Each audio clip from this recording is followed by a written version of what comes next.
আসসালামু আলাইকুম ওয়া রহমাতুল্লাহ। সুপ্রিয় দর্শক, আশা করি মহান আল্লাহর অশেষ রহমতে আপনারা সবাই ভালো আছেন।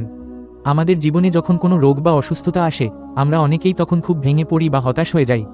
কিন্তু আপনি কি জানেন, আপনার শরীরে হওয়া খুব সাধারণ কিছু রোগ আসলে আপনার জন্য অভিশাপ নয়, বরং মহান আল্লাহর পক্ষ থেকে এক বিশেষ নেয়ামত।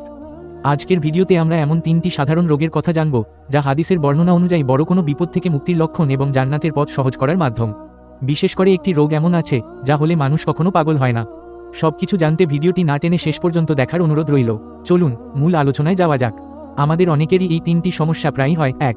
সর্দি ও জ্বর। আমরা সর্দি হলে বিরক্ত হই, কিন্তু এটি শরীর থেকে বিষাক্ত জীবাণু বের করে দেয়।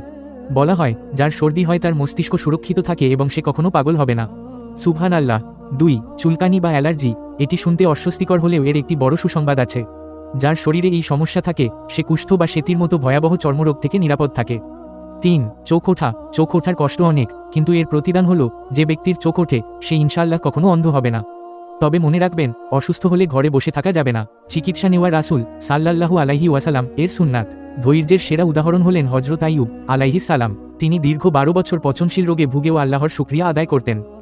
কারণ সেই কষ্টের দিনে আল্লাহ প্রতিদিন তাকে কুশল জিজ্ঞেস করতেন। আল্লাহর সেই ভালোবাসার ডাকের কাছে তার সব কষ্ট তুচ্ছ হয়ে গিয়েছিল। তাই এরপর থেকে অসুস্থ হলে ভেঙে না পড়ে আল্লাহর উপর ভরসা রাখুন এবং সুন্নাত মেনে চিকিৎসা নিন। আপনার কাছে একটি প্রশ্ন, এই 3টি রোগের মধ্যে কোনটি আপনাকে সবচেয়ে বেশি ভোগায়? কমেন্টে আমাদের জানান। ভিডিওটি ভালো লাগলে শেয়ার করে অন্যদেরও এই সান্ত্বনার খবরটি পৌঁছে দিন। আল্লাহ হাফেজ।